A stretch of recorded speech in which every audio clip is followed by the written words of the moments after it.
Good afternoon, or good evening, or good morning, whenever you hear this. This is Dave Emmons and the Dave Emmons Show.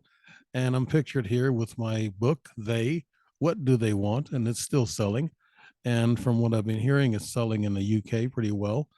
And that's a good news for me on that point. And I'd like for you to buy the book. It's still out there. It's on Amazon, Barnes and Noble, and Kindle, and it's on a lot of other platforms too, but too many to mention. But go ahead and take a look at that book and buy it. And my second book, Senseless Wars, that is going to be released at the end of this week. The final edit is made, and actually, it coincides with my Vietnam memoirs, and also it goes along with a lot of the senseless conflicts that we've had the past 40, 50 years, ever since Vietnam and even before then. But I go into a little bit of each one of those and tell you a little bit how much we lost in blood and treasure, and it's way too much for any of us to lose. But this, you'll see the copy of this. I'll print it out next week, and it'll start selling next week. And also, I will be at the Hainer Public Library in Alton on October 8th from 9 o'clock until noon, and a book selling and signing. And there'll be other booths there, other tables outside there in a parking lot, and there'll be other authors there from around the local area. So that'd be an interesting, I guess, setup for you to go and take a look at who is the local authors and what are they selling, and what are the books they have. And myself, I'll have the two books there, maybe three books by that time. I don't know. We'll see. But I'll have the UFO ET experiences, and I'll have the Senseless Wars book with me on that day. So if you're interested in either one of those books, October 8th, and that's at the Hainer Public Library downtown, right there at the I guess the adult center, and it's outside in the parking lot. And there will be a rain makeup day. And my book, Senseless Wars, is good timing because they killed this Alman Zawahiri, Al Qaeda leader in Afghanistan. They found him and got him without any boots on the ground. And that's what my book talks about. Why waste a lot of people and a lot of blood and treasure on an enemy that we could just do it without the boots on the ground? And this time it proved that they could do it. And with the primaries in, I guess some of the elections that I'm looking at is Carrie Lake for governor of Arizona. She's ahead right now, but they haven't announced any winners in that race yet. And she's got a lot of good ideas. If you've ever followed her, she's very smart. She's not a politician. Maybe that's what makes her smart. I don't know, but she's a good candidate and very smart. She knows how to take care of the border. She has some ideas about the border, and doing it humanely and doing it in the right way. I guess doing it at all, closing it off, is a humane action, because there's a lot of people suffering and dying and being trafficked, and drugs are coming in. We need to stop that. So Kansas rejects the amendment for the abortion. So I guess everybody that's went a little crazy over this constitutional thing with the Supreme Court, that they said that they're going to give it to the states to decide whether abortion should be illegal or not. Well, Kansas just proved that they're going to allow abortions. So that is going to open up for the rest of the states to say, hey, let's think about this and let the states decide. So the Supreme Court, they're not the really bad guys. They just had to turn over Roe versus Wade because it is a law that just wasn't legal. So they want the states to do it. And so everybody goes crazy about that. But the states are taking their own action. It looks like it's going to prove out for the people who are pro-abortion. So hold on. Don't get so angry. Don't get out on the streets and start throwing things and messing with the cops. We don't need people messing with our cops.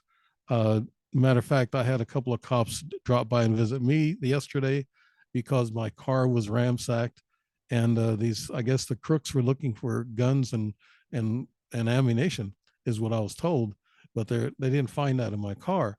So they ransacked a few cars. So they're looking for those types of things. So look, uh, crime is closer than what you think. It's hit in my neighborhood twice, in the past year and a half or so. And this time it hit me directly. Somebody got in the car and ransacked the glove department and console.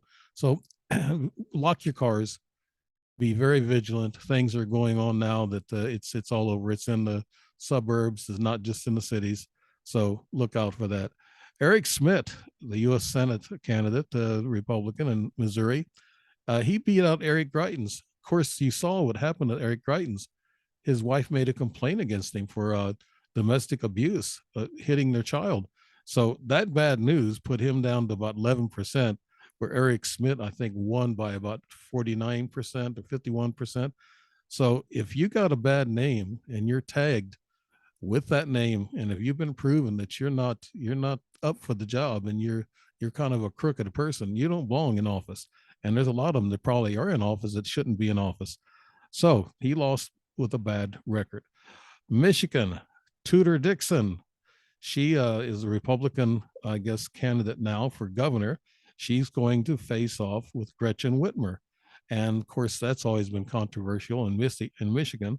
So hopefully that'll get straightened out. With a name like Tudor, she's going to win just by her name. I'm not making fun of her. She's a very smart lady, but facing Gretchen Whitmer is going to be a challenge, I guess. But John James, U.S. Congressman, District 10 in Michigan, also he won his primary. He's a nice guy, really good guy. Here we go with Elon Musk. I've been reading on the API that Elon Musk is drawing in all of his rich people, his billionaire friends, and also now he's starting with Wall Street, dragging them into this Twitter deal. And he's trying to prove, or he's trying to disprove, that Twitter had a lot of bogus accounts in which he's not going to pay for. So now he wants to either renegotiate the deal or get out of the deal, and he's drawing in all kinds of help and witnesses, even from the powerful Wall Street people. And good news, U.S. stocks soared today. This is Wednesday, and it's August 3rd, and the earnings report outstripped expectations. My goodness, President Biden, he's got something else to cheer about. And it has a chance to set aside a recession for a little while. So that's good news for all of us, not getting any deeper in this inflation and recession, but it's still hurting everybody. Gas prices, I think, are $3.95 around Illinois, and they're probably a little higher on the coast, east and west coast. But they're starting to drop. But how are they dropping and why are they dropping? We don't exactly know, because we're not producing anymore here in the U.S., and we should be. We have the capabilities of being independent as far as fuel and energy is concerned. We can open up our own pipelines and get this drilling done and stop all the regulations like Biden has started. And we can get back into getting this gas prices down, getting fuel down for companies, trucks, and everything that deliver the food, and our prices will finally start coming back to normal. But what is normal and how long is that going to take? We don't know. As long as the administration that's in there now, we're not sure what twists and turns are going to happen with these people. I myself, I've been out of action for about a week. I've had that big V word, and it wasn't that bad though. I took the precautions, and the CDC gave the precautions out, and I, believe it or not, followed a lot of those and what my doctor told me. So everything was fine. So if you follow the precautions, take care of yourself, things will be okay for you, and you'll get through all this V thing, in which I don't want to talk too much about.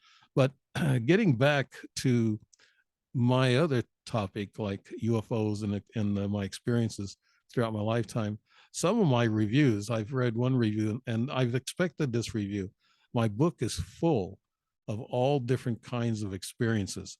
And I've been told by some really higher up talking heads in the UFO business that it's going to be difficult for people to I guess, take in everything that I have to say in that book and what's happened to me. And it still happens. I'm expecting a yearly annual audit from these people or these dimensional entities.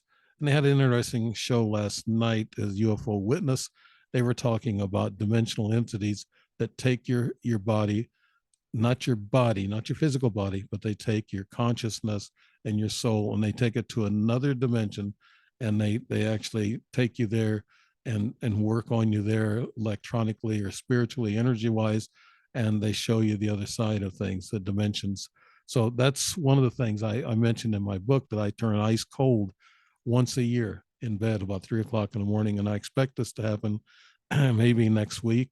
It's been 6 years in a row. Happens around the same time, around August 10th through the 14th. So that's coming up. That's interesting. I'll probably make a mention of that if that happens again. But being 6 years in a row, it should happen again. But that's what they do, is they take all your energy with them, and they abduct you that way, and they leave your body in the bed, so you're ice cold. And this show last night, UFO Witness, I think it really hit the nail on the head when they were thinking about that. They said that's an angle we never thought of, but it's in my book, and it's what's happened to me the last 6 years. So people are starting to think of that dimensional aspect of an abduction, where they don't really take your body, but they take your mind and your essence and your consciousness, and then they analyze that, and they're looking for expanded consciousness of us human beings. If we expand our consciousness, they will come and visit us more. But right now, there's maybe half of them are very, very easy on us. They're not really hurting us. They're going by consciousness, and they're taking us that way, and not our whole bodies, and not doing a lot of really bad physical experiments on us. Some do, some don't. But there's always bad and good in everything that goes on. It's just like in the Angels and Watchers book that I'm writing right now. I'm about halfway done. That book is teaching me quite a bit about what happened in history, in biblical history, and also who angels are and what they might be.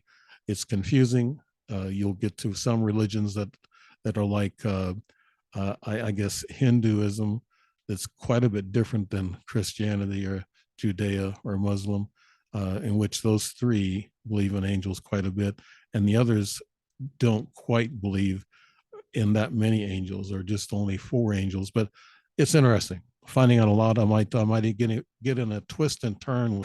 They I had a kick out with the Zoom. I don't know if it's a storm or it's the Zoom. I've been having a lot of problems with Zoom. I'm really sorry about that. So it's still happening even after I did a fix what they told me to do. So I'll have to try to check on that Zoom thing. Anybody else having problems with it, leave it in the comments on this show. But I'm very interested in what they find out about all this consciousness, I guess, abductions and things of that nature, because it's happened to me. And believe me, the things that are in that book, those things really happened to me. They happened, and they're true. I'm too old to be lying. I'm not a dishonest person by nature. I don't do that kind of stuff. I wouldn't make up these stories. What for? I mean, you don't get rich off of UFO or ET stories. Let me tell you that right now. This is a bucket list. This is something I had to get off my chest before it's too late. So that's why I had to write the book. And I wrote the book about wars, senseless wars and conflicts, because I was in combat myself. So I know what the waste of all this is all about, and what happens when countries go to war, and it's the poor people that have to serve and fight and give their blood in order to have the elites and the rich people, I guess, do what they like doing, is being powerful. So on that note, I'm going to sign off now, and I want to thank you very much. And before I have more Zoom problems, I think, but I appreciate you sticking around and listening to the update. It's been a while, so I thought maybe I'd get back to it and talk to you about what's going on with me. All right. Good night.